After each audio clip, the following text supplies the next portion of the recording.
Hello and welcome back to my YouTube channel Shivangi Chaurasia vlogs. Guys, जैसा कि आप सभी जानते हैं कि लेटेस्ट न्यूज के अकॉर्डिंग हमारा आरआरसी ग्रुप डी का फिजिकल टेस्ट जनवरी 2023 से होने वाला है। आप में से बहुत सारे लोग ऐसे होंगे जिन्होंने बहुत पहले ही इसकी तैयारी स्टार्ट कर दी होगी, जबकि बहुत सारे लोग ऐसे भी हैं जो अभी भी अपना रिजल्ट का वेट कर रहे हैं और रिजल्ट के बाद ही फिजिकल टेस्ट की तैयारी स्टार्ट करने वाले हैं।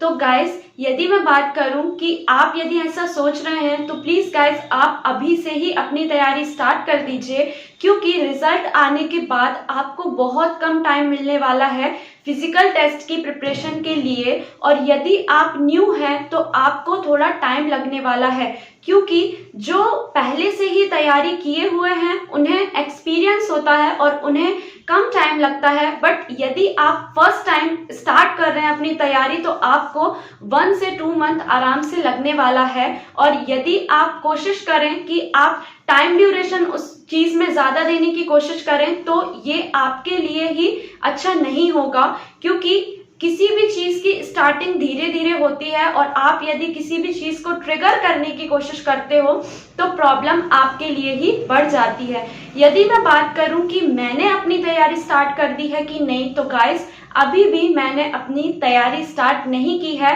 रीजन मैंने अपने प्रीवियस वीडियो में बताया हुआ था और कुछ इंपॉर्टेंट बातें भी उस वीडियो में बताई हुई थी। तो यदि आप उस वीडियो को देखना चाहते हैं तो मेरे डिस्क्रिप्शन बॉक्स में उस वीडियो की लिंक दी हुई है, आप वहां से जाकर देख सकते हैं। अब कुछ टिप्स उन स्टूडेंट्स के लिए हैं जो बिल्कुल न्यू हैं और अपनी तैयारी स्टार्ट करने वाले हैं, तो उन्हें क्या क्या प्रॉब्लम हो सकती है और उन प्रॉब्लम का सॉल्यूशन क्या है, ये आज मैं आपको इस वीडियो में डिस्कस कराने वाली हूँ। तो सबसे पहले मैं बात करूँ कि आप यदि बिल्कुल न्यू हैं, आपने ज्यादा रनिंग नहीं की है, ये आपका फर्स्ट टाइम है, तो सबसे पहले आप स्लो रनिंग करिए। आप समझ लीजिए आप जॉगिंग करिए, क्योंकि हमें पता है कि बॉयज को भी 1000 मीटर जाना है और गर्ल्स को भी 1000 मीटर जाना है। दोनों के लिए अलग अलग टाइम ड्यूरेशन सेट किए गए हैं। इसी तरीके से मैं बोलूं कि वेट लिफ्ट, तो वेट लिफ्ट में भी अलग अलग वेट को उठाकर गर्ल्स एंड बॉयज को 2 मिनट में कंप्लीट करना है रनिंग। तो सबसे पहले मैं 1 किलोमीटर की बात करती हूँ कि 1 किलोमीटर आपको जाना है और गर्ल्स और बॉयज की आपको अलग अलग टाइमिंग पता होगी। तो आप यदि बिल्कुल न्यू हैं तो फर्स्ट वीक में बिल्कुल आपको जॉगिंग करना है, स्लो रनिंग करना है और आप अपना डिस्टेंस मेजर करके रखिए। और फर्स्ट टाइम पे आपको बिल्कुल भी टाइम सेट करके रनिंग नहीं करनी है। स्पीड आपकी कितनी भी स्लो क्यों ना हो, सिर्फ आपको माइंड में ये सेट करके चलना है कि उस डिस्टेंस को बिना रुके आपको कंप्लीट करना है। आप फर्स्ट टाइम पे अपनी स्पीड पे मत जाइए, क्योंकि स्पीड धीरे धीरे ही बढ़ती है, एकदम से नहीं बढ़ती है। तो ये एक इम्पॉर्टेंट बात थी। सेकेंड में इम्पॉर्टेंट बात करूं तो जब आप रनिंग स्टार्ट करते हो तो आपको एकदम से 100% नहीं देना है कि आप अपनी पूरी स्पीड से दौड़ रहे हैं। नहीं, आप पहले स्लो रहिए और फिर धीरे धीरे आपको अपनी स्पीड बढ़ाना है। तो फर्स्ट वीक में तो आपको बिल्कुल स्लो रनिंग ही करना है। फिर जैसे आप डिस्टेंस कवर करने लगेंगे 1 किलोमीटर तो आपका थोड़ा कॉन्फिडेंस बढ़ेगा और कॉन्फिडेंस बढ़ने के बाद फिर आप थोड़ा अपनी स्पीड बढ़ाइए। पहले से ज्यादा होना चाहिए गाइस, मगर इतनी भी ज्यादा नहीं कि आप स्टार्टिंग में ही थक जाएं। तो पहले के कंपैरिजन में आप सेकेंड वीक पे आप अपनी स्पीड थोड़ा ज्यादा रखिएगा। और डिस्टेंस में आप रुके नहीं, बस ये आप श्योर रहिएगा इतना कि आप कितने भी स्लो क्यों ना हो, बट आप उस डिस्टेंस के बीच में रुकिएगा मत, या फिर रुक भी रहे हैं तो सिर्फ 1 या 2 बार। थर्ड मैं इंपॉर्टेंट बात करूं तो ये है कि बहुत सारे लोग ऐसे हैं जो हर दिन ही अपना टाइम चेक करते हैं। तो आपको हर दिन अपना टाइम नहीं चेक करना है।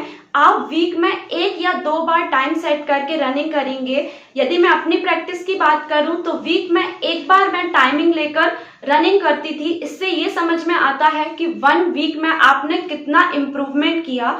तो इम्प्रूवमेंट आपको समझ में आता है। बट यदि आप हर दिन ही देखेंगे तो आपको इम्प्रूवमेंट नजर यदि नहीं आता है तो आप प्रेशर अपने माइंड में प्रेशर देंगे, अपने आप को प्रेशराइज करेंगे उस डिस्टेंस को कवर करने के लिए। और कितना भी डिस्टेंस क्यों ना हो, हमें पता है कि हर दिन थोड़ा थोड़ा प्रैक्टिस बढ़ाने से ही वो कवर होता है।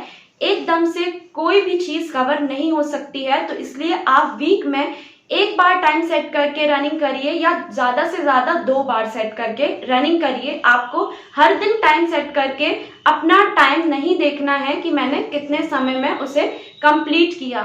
थर्ड इम्पॉर्टेंट चीज ये है कि जब आप रनिंग कर रहे हैं तो आप कुछ खाकर दौड़िए, मगर उतना भी ज्यादा नहीं। आपको थोड़ा सा ही, ब्रेकफास्ट वगैरह नहीं, आप कुछ ले सकते हो जो हल्का हो। और आपको दौड़ने के समय ये समझ में ना आए कि आपका पेट भरा हुआ है। तो ये चीज आप ध्यान रखिएगा कि थोड़ा बहुत बस आपको खाना है, ज्यादा खा के नहीं दौड़ना है। एक बात आपको इम्पोर्टेंट ये भी याद रखना है कि आपको रनिंग के ड्यूरेशन में एकदम से पानी नहीं पीना है। यदि आप थोड़ा वीक फील कर रहे हो, आपको प्यास लग रही है, तो थोड़ा थोड़ा करके पानी पीजिएगा, जिसमें कि आपको रनिंग की ड्यूरेशन में प्रॉब्लम ना हो। क्योंकि बहुत सारे लोग ऐसे होते हैं जो एकदम से बहुत सारा पानी पी लेते हैं और फिर वो दौड़ नहीं पाते हैं।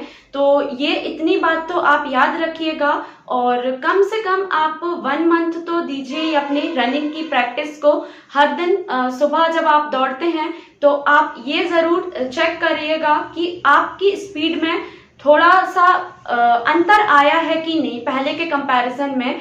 क्योंकि पहले तो सारे लोग ही स्लो जाते हैं, मगर धीरे धीरे उनकी स्पीड बढ़नी चाहिए। ऐसा नहीं है कि फर्स्ट वीक में जितनी स्पीड थी या सेकेंड वीक में जितनी स्पीड थी उतनी ही स्पीड बनी हुई है। तो सिर्फ आपको स्पीड में थोड़ा सा प्रोग्रेस लाना है बस, बाकी टाइम अच्छा खासा दिया हुआ है।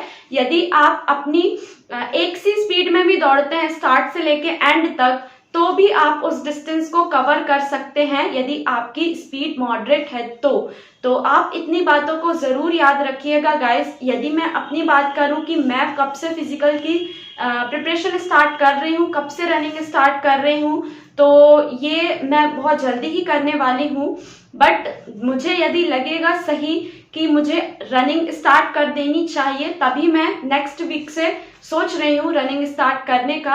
बाकी आप सभी भी कमेंट बॉक्स पे जरूर मुझे टाइप करके बताइए कि यदि आपने रनिंग स्टार्ट कर दी है तो आपका कितना टाइम पे रनिंग कंप्लीट हो जाती है और आपके मार्क्स जितने आ रहे हैं, तो आपको होप है कि नहीं कि मैं फर्स्ट फेज में सिलेक्ट हो जाऊंगा। विद कैटेगरी शेयर करिएगा गाइस, जिससे यदि आपको कुछ क्यूरी होती है तो मैं उसका रिप्लाई भी दे पाऊँ। क्योंकि कभी कभी मुझे कैटेगरी नहीं पता होती है और ये भी नहीं पता होता है कि आप किस जोन से हैं, तो इसलिए मैं नहीं रिप्लाई कर पाती हूँ। तो प्लीज कमेंट सेक्शन में अपनी राय जरूर दें, अपने बारे में जरूर बताएं कि आपकी तैयारी कैसी चल रही है और रिजल्ट के बारे में आप कितना श्योर हैं कि आपका सिलेक्शन हो सकता है फर्स्ट फेज में। बाकी मिलते हैं नेक्स्ट वीडियो में guys. Thank you so much. Channel को लाइक, सब्सक्राइब एंड शेयर करना बिल्कुल भी मत भूलिएगा एंड बेल आइकन को भी जरूर प्रेस कर दीजिएगा ताकि लेटेस्ट वीडियोस के नोटिफिकेशन सबसे पहले आप तक पहुंचे। Thank you so much.